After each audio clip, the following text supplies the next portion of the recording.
Olá, galerinha, e voltamos hoje mais uma vez para poder falar, ou melhor, continuar falando do estudo dos gases. E a gente falou de gases até agora, mas falamos individualmente de cada um deles, né? Como se tudo fosse um sistema lindo, maravilhoso e perfeito. Mas, como na vida, nem tudo é lindo, maravilhoso e perfeito. Então a gente vai olhar como funciona na vida real. Mas ainda assim vamos continuar falando de mistura de gases ideais, tá bom? Então, o que acontece normalmente é que a gente não tem os gases sozinhos, a gente tem eles geralmente misturados, tá? Então a mistura gasosa vai ser sempre que a gente tiver diferentes gases em um mesmo recipiente. Então essas misturas vão agir como se fossem um único gás. Então, afinal de contas, é uma mistura homogênea. Nós falamos sobre isso, né? Os gases, quando estão misturados, eles agem como uma mistura homogênea. Então, todos eles vão gerar uma pressão total no sistema, que é referente à pressão que todos os gases envolvidos na mistura fazem. O volume total é referente ao volume que todos os gases da mistura ocupam. Então, na mistura gasosa, a gente tem um sistema que, apesar de ser uma mistura, age como se fosse uma coisa só, tá? Então, quando a gente analisa uma mistura gasosa, a gente tem, por exemplo, um gás A que vai estar separadinho e um gás B que vai estar separadinho. O gás A tem a sua respectiva pressão, tem o seu volume, tem a sua temperatura, tem o seu respectivo número de mols. Já o gás B não.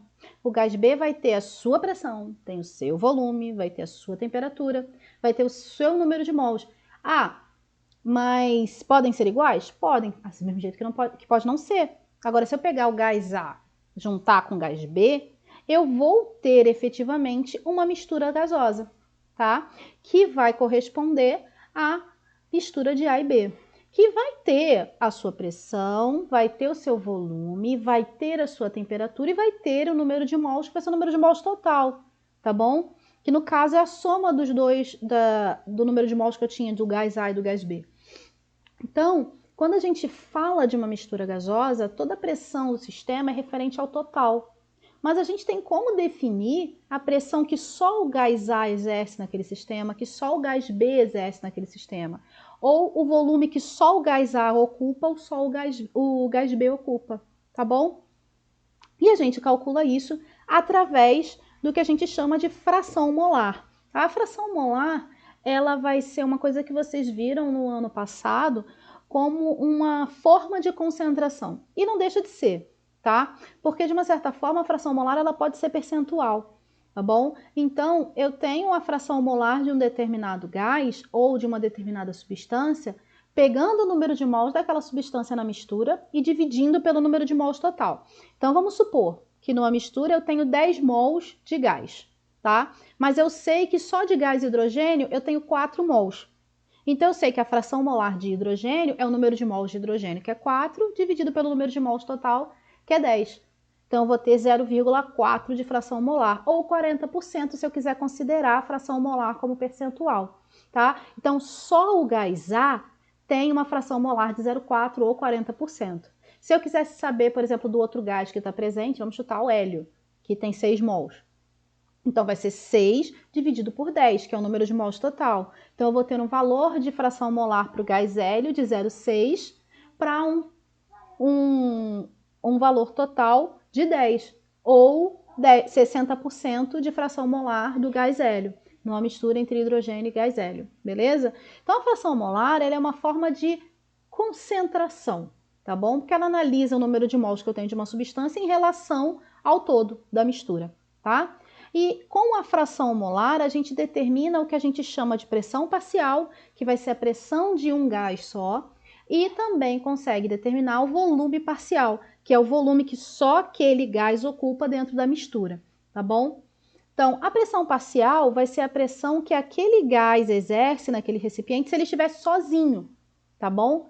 Então, eu consigo determinar a pressão parcial usando essa formulazinha aqui, ó. A pressão de A vai ser o número de mols de A sobre o número de mols total, vezes a pressão total do sistema. NA sobre NT é fração molar. Então, a pressão parcial do gás A, pegando o exemplo que eu citei aqui, ó, gás A mais gás B, formando uma mistura de A mais B, tá bom? Então, a pressão parcial do gás A vai ser fração molar do gás A vezes a pressão total do sistema, tá bom?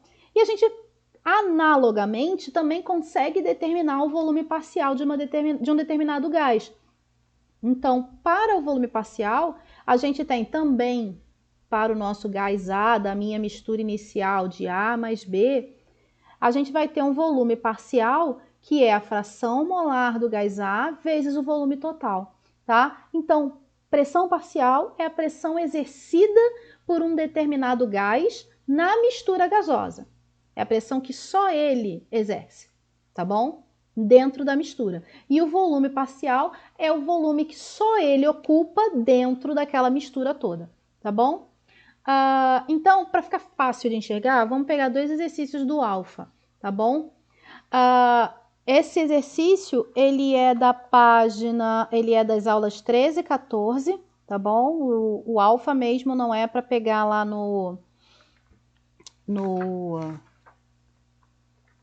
Ops, peguei o valor errado. Não é para pegar a tarefa mínima não, tá? É no alfa mesmo. Então, olhando lá na página 618, a gente tem essa questão aqui, que é a questão 3, o alfa 2, tá? A gente tem o seguinte, na preparação de uma mistura gasosa que é utilizada em mergulhos, uma empresa injeta os gases N2, O2 e hélio. Então, eu tenho uma mistura gasosa entre esses 3 gases. E em um cilindro de 20 litros. As pressões parciais desses gases valem, respectivamente, 100 bar para o N2, 60 bar para o oxigênio e 40 bar para o gás hélio na temperatura ambiente. Embora a pressão da mistura tenha valores elevados, o cilindro contém uma válvula redutora de pressão que sempre fornece ar numa pressão total igual àquela do local em que estamos respirando essa mistura. De posse dessas informações, pede-se: A. Qual a fração molar dos gases da mistura? Beleza, vamos olhar. A gente sabe que quando a gente fala de pressão parcial, é a pressão que cada gás vai ocupar no sistema. Se a minha pressão de cada gás, se eu consigo saber qual é a pressão de cada gás, eu consigo determinar também a pressão total, tá?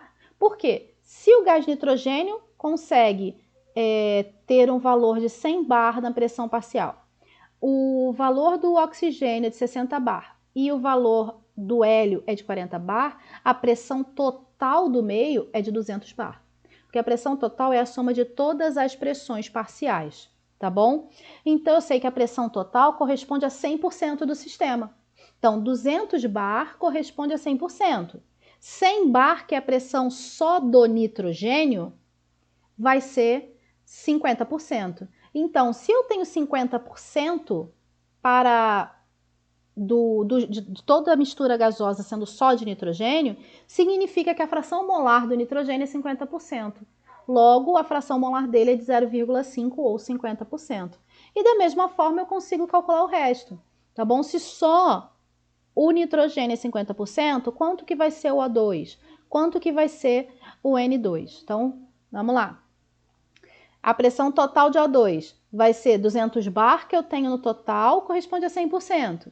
Os 60 bar, que é o que eu tenho no enunciado aqui, ó, que é para o gás oxigênio, vai corresponder a X. Então, eu vou ter um valor de pressão que corresponde ao oxigênio sendo de 30%. Logo, a minha fração molar é de 0,3 ou 30% só para o oxigênio. E se eu tenho 30% para o O2, 50% para o N2, o que sobra para chegar em 100% é a fração molar do hélio, que nesse caso vão ser 20%. Então, ou vale 0,2 ou 20%. Então, como eu falei para vocês, a fração molar ela pode ser tanto na forma decimal como na forma percentual, tá bom? Ah, Lívia, eu não consegui fazer isso de jeito nenhum com regra de 3. Posso fazer fórmula? Pode, minha paixão. Faça do jeito que você quiser. Você vai lá pegar pressão parcial é igual a fração molar vezes a pressão total. Então, a minha pressão parcial é o que eu tenho. Tá lá, para o nitrogênio, é 100. A fração molar do nitrogênio é o que eu quero, X de N2. Vezes a pressão total, que eu falei, vai ser a soma das três. 100 mais 60 mais 40, que é 200. Então, eu vou ter 100 igual a X vezes 200. Isolo X, faço 100 dividido por 200 e eu acho a fração molar do N2 igual a 0,5 da mesma forma. Então, fazendo por fórmula, fazendo por regra de 3, você vai chegar no mesmo valor da mesma forma, tá bom? Então, vamos olhar a letra B agora. Em um mergulho, a cada 10 metros de profundidade, a pressão sobre o nosso corpo aumenta 1 atm. Respirando essa mistura, com a pressão parcial do nitrogênio que chega ao pulmão a uma profundidade de 70 metros. Então, vamos olhar. Para cada 10 metros de profundidade, aumenta 1 atm, tá bom? Então, se eu desci 70 metros, significa que eu vou ter um aumento de 7 atm. Então, vamos olhar. No nível do mar, a gente tem já uma coluna de ar em cima da gente que gera uma pressão atmosférica de 1 atm. Eu desci 70 metros, tenho mais 7 atm de pressão. Então, no total, eu tenho os 70 metros de coluna de água, mais 1 metro de coluna de ar. Então, eu vou ter os 7 atm mais 1. Então, no total, eu vou ter uma pressão em cima do corpo de 8 atm, tá bom? Então, se eu sei que dentro dessa mistura, 50% dela é só nitrogênio, a pressão que eu vou ter de nitrogênio vai ser 50% dos 8 atm. Por quê? Pressão parcial, ela é igual à fração molar vezes a pressão total. Então, a minha pressão parcial é 50% ou 0,5. E a minha pressão total é de 8 atm. Então, vai ser 5 vezes 8, que vai dar 4 atm. Ah, Lívia, mas você não falou no outro exercício que a pressão total é de 200 atm? É dentro do cilindro, tá? Mas quando eu estou respirando, o sistema todo do cilindro, ele tem uma válvula de escape que iguala com a pressão do lugar onde você está. Foi o que ele disse aqui no enunciado, ó. Embora a pressão da mistura tenha valores elevados, o cilindro contém uma válvula redutora de pressão que sempre fornece ar numa pressão total igual àquela do local em que estamos respirando. Se eu estou respirando aqui 8 atms, então significa que a minha pressão total é a de 8 atms e não as 200 do cilindro, porque o redutor de pressão vai ajustar para a pressão que eu estou. Beleza? Então aqui eu vou ter sempre a metade, porque metade do gás é só nitrogênio. Então, eu estou respirando uma pressão parcial de 4 atm. Beleza? Então, para a gente fechar de vez essa parte da matéria, que é fração molar, volume parcial e pressão parcial, vamos olhar o exercício 4, que está na página 619 do Alfa 2, tá, gente? Então, é uma questão da Universidade Federal do Paraná, onde a gente tem o seguinte enunciado. Num depósito, há 3 cilindros idênticos de gás, numa mesma temperatura, e cada cilindro possui um rótulo com as seguintes informações. Cilindro 1 tem 7 gramas de N2, 16 gramas de O2 e 6 gramas de hélio. O cilindro 2 tem 14 gramas de nitrogênio, 8 gramas de oxigênio e 13 gramas de CO2. E no cilindro 3 temos 8 gramas de CH4, 13 gramas de O2 e 4 gramas de N2. Ele me deu a massa molar de cada um desses átomos: carbono 12, hidrogênio 1, oxigênio 16, nitrogênio 14 e hélio 4. Com base no quadro e nos dados, ele quer saber qual desses gases vai exercer a maior pressão parcial em cada um dos cilindros. Então, vamos analisar. A pressão parcial, eu falei com vocês, que ela vai ser sempre uma relação entre a fração molar, vai ser sempre um produto entre a fração molar e a pressão total. Se a pressão total é a mesma, em cada cilindro, né? No cilindro 1 eu tenho uma pressão total, no cilindro 2 eu tenho outra pressão total e no cilindro 3 eu tenho outra pressão total. De qualquer forma, vai ter a maior pressão parcial aquele gás que tiver a maior fração molar, porque é ele que vai multiplicar o valor da pressão total, tá certo? Então, quando eu for fazer as contas, eu tenho que olhar cada um dos cilindros, ou seja, no cilindro 1, eu tenho que olhar aqui, eu tenho 7 gramas de N2. Para determinar o número de mols de N2, eu vou fazer o número de mols, a massa, dividido pela massa molar do N2. Massa molar do N2 é 28. Então, 7 dividido por 28 dá 0,25 mol. O oxigênio. eu tenho 16 gramas de oxigênio dividido pela massa molar do oxigênio, que é 32. Então, eu vou ter meio mol. E o hélio, eu tenho 6 gramas de hélio dividido por 4 gramas por mol, que é a massa molar do hélio. Vou ter 1,5 mol de hélio. A fração molar, ela é sempre número de mols do gás dividido pelo número de mols total da mistura. Então, sempre vai ter maior fração molar aquele que tiver o maior número de mols, tá certo? Nesse cilindro 1, quem tem o maior número de mols é hélio, então a fração molar do hélio é a maior. Se a fração molar do hélio é maior, significa que a pressão parcial dele também vai ser a maior, tá bom?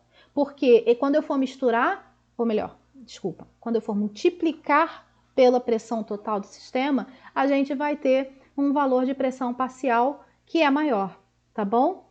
Então, para o cilindro 1, quem tem a maior pressão parcial é o hélio, porque tem maior número de mols e automaticamente maior fração molar, tá bom? No cilindro 2, vamos fazer as mesmas contas. 14 gramas de nitrogênio dividido pela massa molar de nitrogênio, que é 28, que vai dar meio mol. Oxigênio, 8 gramas de oxigênio dividido por 32 gramas, que é a massa molar, vai dar 0,25 mol. E no caso do CO2, eu tenho 13 gramas de CO2 dividido pela massa molar do CO2, que é 44, vai gerar um número de mols de 0,295 mol. Novamente, quem tem o maior número de mols? O gás nitrogênio. Se ele tem o maior número de mols, significa que ele também vai ter a maior fração molar. Se ele tem a maior fração molar, ele vai ter a maior pressão parcial. Show? Beleza. Então, cilindro 3, vamos analisar CH4. Tem 8 gramas de CH4, massa molar do CH4, 16. O2, 13 gramas de O2 e 32 dividido por 32 gramas, que é a massa molar, vai gerar 0,406. E o H2, eu tenho 4 gramas de H2 dividido por 2 gramas, que é a massa molar do H2. Então, eu vou ter 2 mols de H2.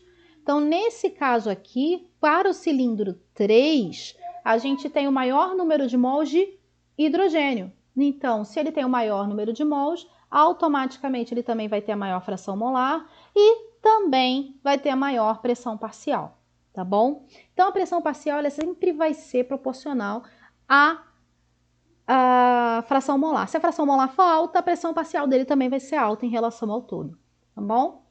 Então, olhando agora a letra B, qual cilindro possui a maior pressão total? Bom, a maior pressão total vai ser aquele que tiver a maior quantidade de mols. Eu não preciso fazer a conta, determinar a pressão parcial de cada um deles. Então, vamos olhar aqui, ó. Aqui no primeiro cilindro eu tenho 0,75, 1,5 mais meio 2, mais 0,25, 2,5.